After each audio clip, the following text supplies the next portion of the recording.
If you'd like to turn in your Bible to Daniel chapter 3. Daniel chapter 3. Because of the VBS theme of the Olympics, kind of the Olympics on my brain this week, thinking on that. And I want to share with you a story from Philip Yancey's book, Where is God When It Hurts? And he tells the story of Brian Sternberg, who was in the early 60s, and some of you may know, in the early 60s, he was an athlete at the University of Washington. He was the top pole vaulter in the country, likely the top pole vaulter in the world. 3 times during that summer when he was 19 years old, he broke the world record for the pole vault. Kept setting it higher and higher, and was a shoo-in for the Olympic team, where he would very likely win the gold medal. And sometime during training, he was training using a trampoline, and fell and broke his neck and found himself in a wheelchair for the rest of his life, a quadriplegic. Everything overnight changed. I cannot imagine all of the emotions, all of the struggle, all of the what could have been and what was going to be and what life may be like, and everything that went with that, but he had faith. Brian Sternberg was a believer. I have no idea what sort of church he went to, but he believed in Jesus, had a lot of faith in God. And when he was interviewed about the situation that he found himself in, he said this: having faith... It's cutting out on me again. It hadn't done that for like 2 or 3 weeks. I'll try this side over here. Having faith is a necessary step toward one of 2 things. Being healed is one of them. Peace of mind, if healing does not come, is the other. Either one will suffice. What would it take for us to reach that point? And I think probably some of us are there. Some of us may struggle. I mean, after all, this is from a book called Where is God When It Hurts? And the reason for the writing of that book is people struggle with the idea of, if God loves me, why do these things happen? If God is good, why do bad things happen along the way? And Sternberg's thought is the kind of thought I think we all would want to have, which is God can do different things here in this situation. And if he heals, that's great. But if he doesn't heal, that's also great too, because we know and we trust that what God wants is the right thing. And that attitude, I think, is what we see in Shadrach, Meshach, and Abednego in Daniel chapter 3. So we'll begin in Daniel chapter 3 and verse 1. It says, "The king Nebuchadnezzar made an image of gold whose height was 60 cubits and its breadth 6 cubits. Now, you probably have not thought in cubits since you've last studied the Ark and that kind of thing. But to remind us of cubits, and a lot of your translations have probably cheated for you. If you have NIV, I think you probably have feet here. But this is 90 feet wide. And so I started thinking about things in Oklahoma that are tall that maybe we could have some kind of comparison with.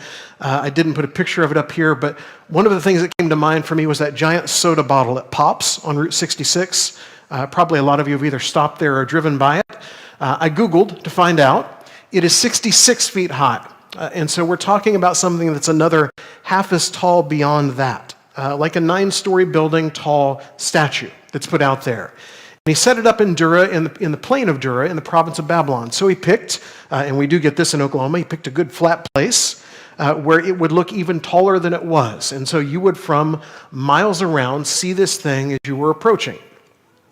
Then King Nebuchadnezzar sent to gather the satraps, the prefects, the governors, the counselors, the treasurers, the justices, the magistrates, all of the officials of the provinces to come to the dedication of the image that King Nebuchadnezzar had set up. So in our language nowadays, it's all of the senators and the representatives and the mayor and the council and the people at the Lions Club and everywhere else. They have all come together, and they're going to be there for the ribbon cutting, the dedication of this giant statue. And then the satraps, prefects, and governors, and counselors, and treasurers, and justices, and magistrates, and the officials of the provinces gathered for the dedication. So everybody that he called, they all came in, and they stood before the image that Nebuchadnezzar had set up. And the herald proclaimed aloud, "You are commanded, O peoples, nations, and languages, that when you hear the sound of the horn, pipe, lyre, trigon, harp, and bagpipe, the orchestra comes in, the band plays, every kind of music, that you are to fall down and worship the golden image that King Nebuchadnezzar has set up." So I don't know what is the thing in our world today where there is the sound and then everyone reacts. From time to time, I'm pretty sure from my office I can hear a whistle or something at the cement plant down the road. And I imagine if you work at the cement plant, you know exactly what that means, and it's lunchtime or the shift is over or whatever it is, and you go and do that thing. When I lived in Searcy, Arkansas, they would every Wednesday at noon test the tornado sirens, and you knew that was the only time you wanted to hear the tornado sirens, was Wednesdays at noon. If you're in school, sorry to remind you of school, everybody who's out for the summer, when you hear the bell or the buzzer or whatever it is, you know it's time to stop. We've told our Wednesday night speakers, when you hear the buzzer on Wednesday night, you got about 2 minutes. Got to wrap it up, and we're going to get on to things so we don't leave all of the kids' teachers back there until the end of time trying to stall for time and finish class time up. We have these things we'll react to. The music comes in, and everyone is supposed to now drop what they're doing, and they're supposed to bow down and worship this incredibly large statue that is there. And whoever does not fall down, so now you have the other side of the option here, whoever does not fall down and worship shall immediately be cast into a burning, fiery furnace. So imagine yourself in this world. If you were in King Nebuchadnezzar's kingdom to begin with, this is just another day. This is just Tuesday for you. You don't care. If you had been brought in exile, you now have a decision to make. You can, whether you mean it or not, like it or not, you can bow down before this incredibly large statue that everyone around you is bowing down to, or you can find yourself in a fiery furnace. I would imagine most of us at somewhere along the line at this point in life have been burned by one thing or another, and it's an unpleasant thing. And so you have this, what almost feels kind of harmless on the one side, at least physically, and then on the other side, sure, painful death. Which one do you choose? And I think for most people in the world, the choice is obvious to them. They think, well, why would I not do this if this is the alternative? Why, if I know the consequence of what is coming, would I choose to do the thing that would get me there? And so they're given these options. Therefore, as soon as the peoples heard, again, all these different kinds of music, and the languages, they fell down and worshipped the golden image that Nebuchadnezzar had set up. Because king said to do it, bad things happen if you don't. So as the people were going to fall down and we're going to worship, whether we like it or not, whether we care or not, this is who we are and what we're going to do. But in verse 8, it said that at that time, the Chaldeans, certain Chaldeans, came forward and maliciously accused the Jews. They declared to King Nebuchadnezzar, "O king, live forever. You, O king, have made a decree." And man, they love to listen off all these different instruments and stuff, that when you hear all this stuff, you're going to fall down and you're going to worship the golden image. And whoever doesn't fall down and worship will be cast into this burning fiery furnace. This is the law that has been sent out there before us. You worship or you die. This is what's going to happen. But there are certain Jews whom you have appointed over the affairs of the province of Babylon. And I would imagine, just in the way this is worded at this point, that even though they understand the program that we talked about last time, which is when these different groups will come in from exile, he will choose the best of the best, try to train them in their ways, so that he can indoctrinate the entire community into it. And even though that's the way it works, if you would like to be an important person in Nebuchadnezzar's government, in his system, you're probably bothered by these outsiders who have now come in and they've taken those spots. And so you're sitting back waiting to catch them in something. And I would imagine a lot of us maybe have been there at one point or another in life, where there is someone in your workplace, in your school, in your neighborhood, whatever, that is just waiting for you to slip up, waiting for you to do something so that they can come before the people in charge and authority, and they can be the ones to look good and make you look bad. They said, "These men, O king, pay no attention to you. They do not serve your gods or worship the golden image that you have set up." So I want you to think for a minute about Shadrach, Meshach, and Abednego, and I want to ask you this question. How could they rationalize bowing down? Because I think they could have very easily. And I think in our world today, a lot of people probably would very easily. This idea, by the way, I don't want you to think these four things are original to me. They come from the Preaching the Word Bible commentary. As I was reading through that commentary and saw this list, I thought, oh, that's better than where I was starting. So I want to share these four with you, and then we'll move on to other things. First of all, situation ethics. Okay, if I'm going to live to fight another day, if I'm going to hopefully represent God within this community, I can't do that very well from a fiery furnace if I'm dead. And so God would understand that if I were just to give in with this, that there is a greater good to be done here. And you could argue that point pretty well. But, as we're going to learn in a minute, it's not what they do. Secondly, culture. All right, if we were back home in Jerusalem, we would never dream of doing this. I mean, God was there was a temple, there was the holy place, all of this. We wouldn't even think of this, but we're not in charge now. We don't have a choice in the matter. We have to do what it is that has been said to do within this community. The power's over us. And so we're going to do this. We're not going to mean it. We don't really care about that big statue, but we're going to do it anyway because this is what everyone around us does, or maybe even the peer pressure side of things, which is to say, I mean, literally, we will be the only ones standing here. You ever find yourself in a place where you're the only one standing? You ever get to the end of some kind of show and you decide this deserves a standing ovation, and you stand up and you start to clap, and you look around and you realize no one else has stood up and started to clap? You feel kind of alone all of a sudden? You ever find yourself in a place where you just stand out and you're really not wanting to stand out, you're wanting to blend in? They could have come up with any reason for that. Thirdly, God's love and forgiveness. All right? We know that statue is not a real God. After all, they've just been building it out here on the plain for a while. We know that there's nothing special about that. We know the God that we serve is a loving God and a forgiving God. I mean, he's described himself that way. And so if we do this, he will understand. He will understand. It will all be okay. And so I will go and I will do this thing. And is God loving and forgiving? Absolutely he is. Should we use that to rationalize things we know that are wrong and that we shouldn't do? Absolutely not. But people do. How do we rationalize giving in? And we, by the way, could have added a lot of things to that list. One of the other ones that he mentions in the book that's kind of interesting is the idea of being a silent witness. I will stand here because everyone else is standing here, or I will bow because everyone else is bowing, but my thoughts are not where their thoughts are at. I'm not going to really worship. And so to everyone looking at the outside, they will assume I am part of this group, but I know better. And I have, by the way, seen this. I can pick on the youth group since they're not here. I have seen this in my youth ministry days where teenagers in our group would go to the places that everyone else went because they wanted to remain popular.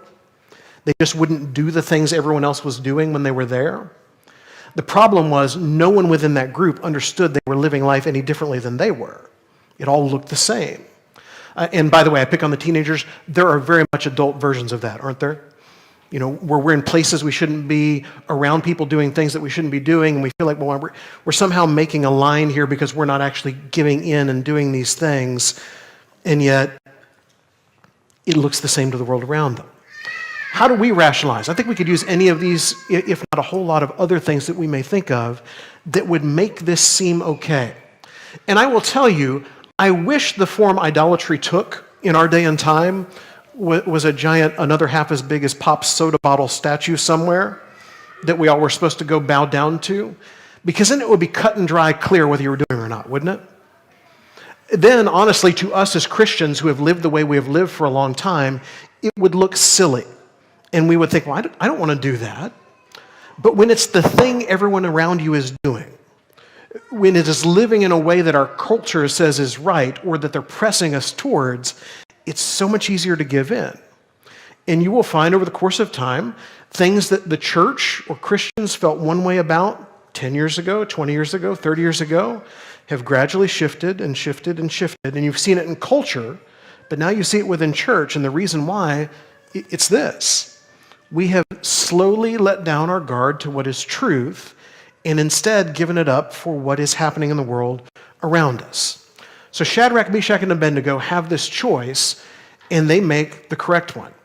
So Nebuchadnezzar, in furious rage, commanded that Shadrach, Meshach, and Abednego be brought. So they brought these three men before the king. So the king is not just mildly annoyed, he is in furious rage. And Nebuchadnezzar answered and said to them, "Is it true, O Shadrach, Meshach, and Abednego, that you do not serve my gods or worship the golden image that I have set up? Now," verse 15, "now if you are ready, when you hear the sound of the horn," and goes through all the music things again, "fall down and worship the image that I have made, well and good. But if you do not worship, you shall immediately be cast into a burning fiery furnace. And who is the God who will deliver you out of my hands?" So Nebuchadnezzar Says, all right, when you were out there in the crowd, you made this choice, not knowing if you would be seen or not. I'm going to give you one more chance. You're going to get one more chance to bow down, and now you know that I'm serious about this.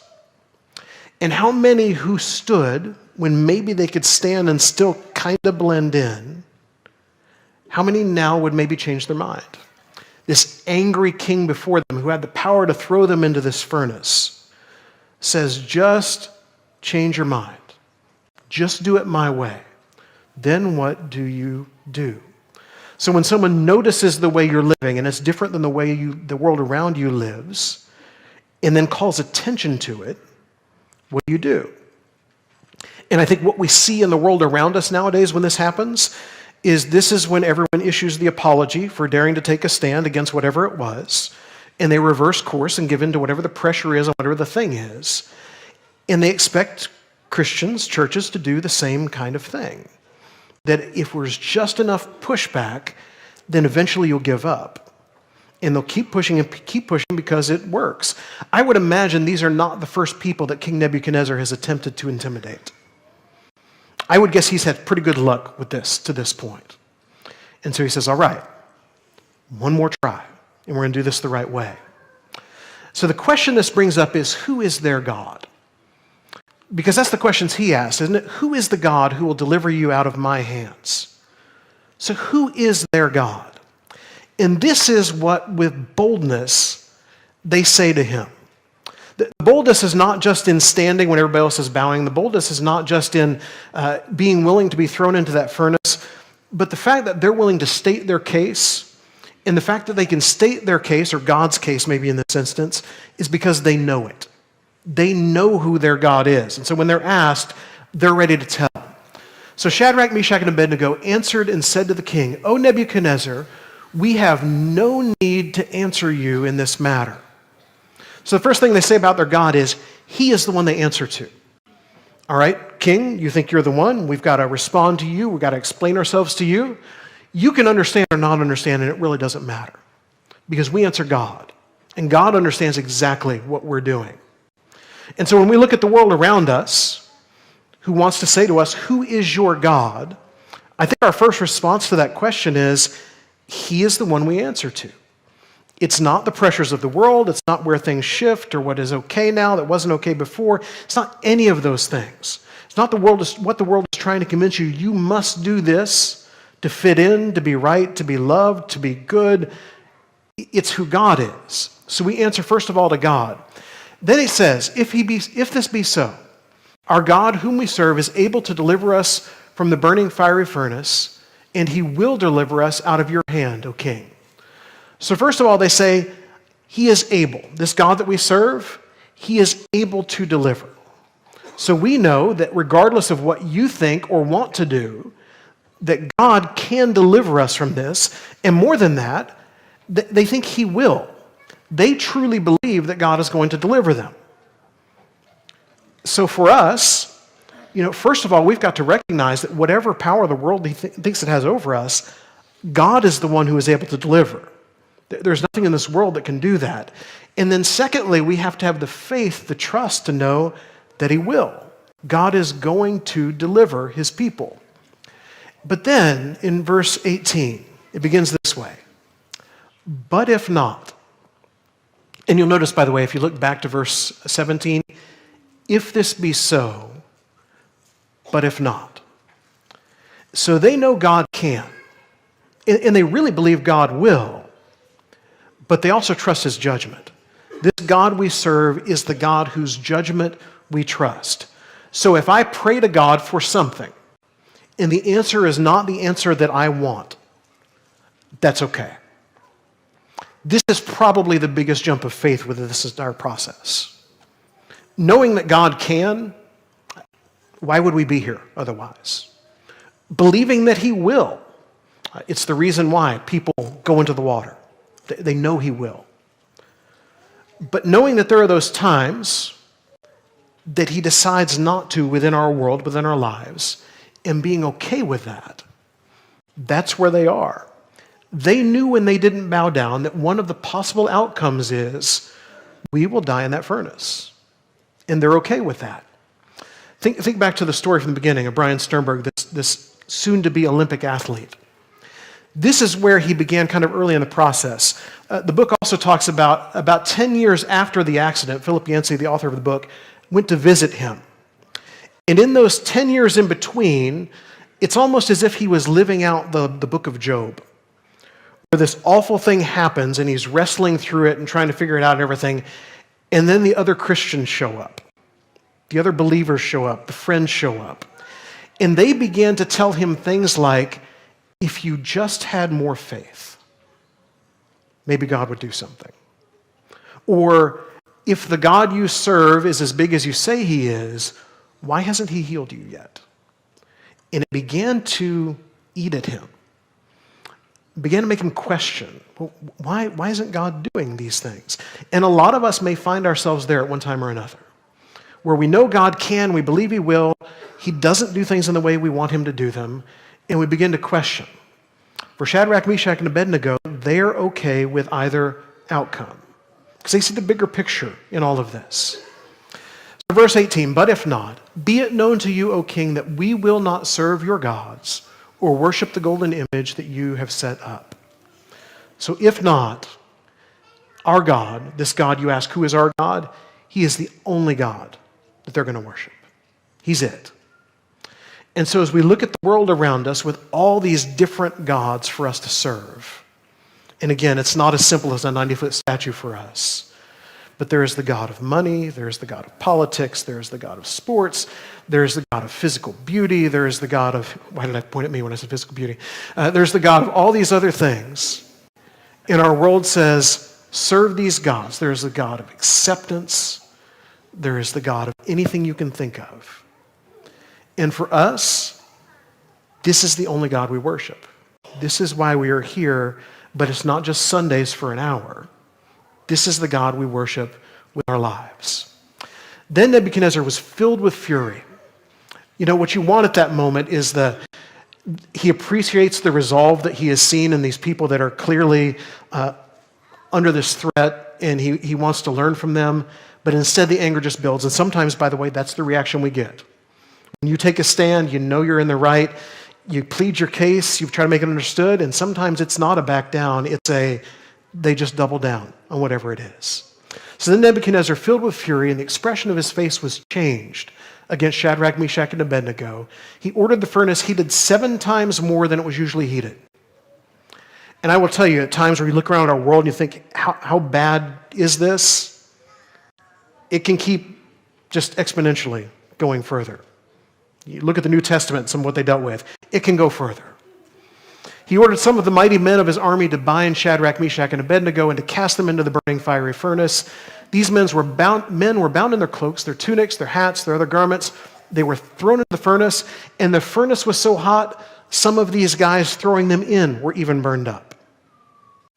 But something different happened for Shadrach, Meshach, and Abednego. They fall into the furnace, and King Nebuchadnezzar was astonished in verse 24, and rose up in haste and declared to his counselors, did we not cast 3 men bound into the fire? They answered and said to the king, true, O king. He answered and said, but I see 4 men unbound, walking in the midst of the fire, and they are not hurt, and the appearance of the 4th is like a son of the gods. We're not going to go off on the tangent of who the 4th guy is. That's a whole study in and of itself. I tend to think angel of the Lord, but you don't have to agree with me. It's okay. He shows up in Daniel 6 with the lion's den, so it seems to fit, and by the way, the Septuagint agrees with me. They actually added that in the Septuagint, which is the Greek Old Testament.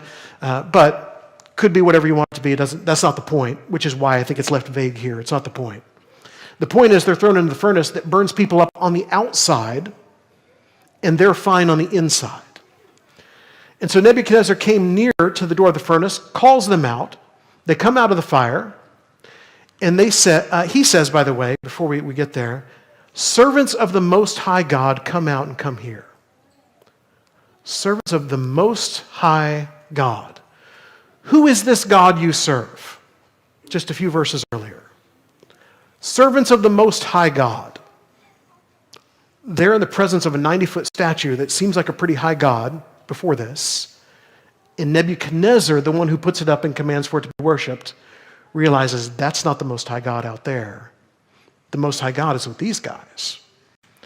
And I tell you that when you live in this way, even as forces continue to pile against you and grow against you, eventually people see it. It may not be everybody, it may not be the Nebuchadnezzar of the world, but someone sees it and is affected by it. So all the officials come together. It says the hair of their heads, Shadrach, Meshach, and Abednego as they come out, was not singed, their cloaks were not harmed, the smell of fire, no smell of fire had come upon them. Go stand by a campfire for 5 minutes and walk away from it not smelling like campfire. Thrown into the furnace, nothing singed, nothing harms, no smell of fire. The fire had no power over them. Whatever it is that our world tries to convince you, you must let go of this thing of God and do this thing instead, has no power over you. None. You feel like it does, you think it does, it has no power over you. And then Nebuchadnezzar answered and said, "Blessed be the God of Shadrach, Meshach, and Abednego." So we're going to learn 4 things about God here. We'll go ahead and read the verse. I'm trying to save time, but it's a good verse. Blessed be the God of Shadrach, Meshach, and Abednego, who has sent his angel and delivered his servants, who trusted in him and set aside the king's command, and yielded up their bodies rather than serve and worship any god except their own God. I want to give you Nebuchadnezzar's sermon outline. First of all, in that verse, God is praiseworthy. The God that he did not know before this is praiseworthy. Secondly, God delivers. Shadrach, Meshach, and Abednego believed it, knew that God could and knew that he would, and now Nebuchadnezzar saw that he did. Third, God is to be trusted. Can't trust in that statue out there. It's not going to do anything for you other than look shiny. The God you serve is going to do something so much more. And then fourth, God is first. Whatever stuff in the world wants to grab onto you, latch onto you, push you in that direction, God rises above all of those things, even the things that are good. God is first above those too. And then he makes a decree. Any people, nation, language that speaks anything against the God of Shadrach, Meshach, and Abednego shall be torn limb from limb, their houses laid in ruins, for there is no other God who is able to rescue in this way. I'm not all about the being torn limb from limb part, but I would love to see the law come along that say God is God and nothing else is, and that's great. I don't know if we'll live to see that, at least on our world, but I know that God will win in the end. Then the king promoted Shadrach, Meshach, and Abednego in the province of Babylon, thus thwarting the plans of the people who told on them, hoping them to get them in trouble and get them dead. They're instead promoted, and that is what loyalty in exile to God looks like. This morning, if you looked at the world around you and you think, it's too hard to stand against all this stuff, too hard to do the right thing when everyone else around me is doing the wrong thing, it's not going to get much harder than what we saw in Daniel chapter 3. The threat of death right there in front of you, the furnace, the heat coming off of it that you could probably feel as you're being threatened, and yet they stood and did the right thing, and you can too. This morning, if you didn't understand the God that we serve, if you're visiting, if you've never been baptized, know that this is who he is. He wants to deliver, and he is able to deliver. Today, if you're struggling and you wonder what God is up to and you're asking prayers and you're not getting the answers you're looking for, think of the way they thought of things.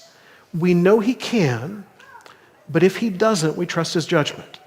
We trust that it's going to be okay and that God will still reign sovereign regardless of how things go in our lives. If there's some way we can help you in your walk with God or help you to follow him for the first time, please come while we stand and sing.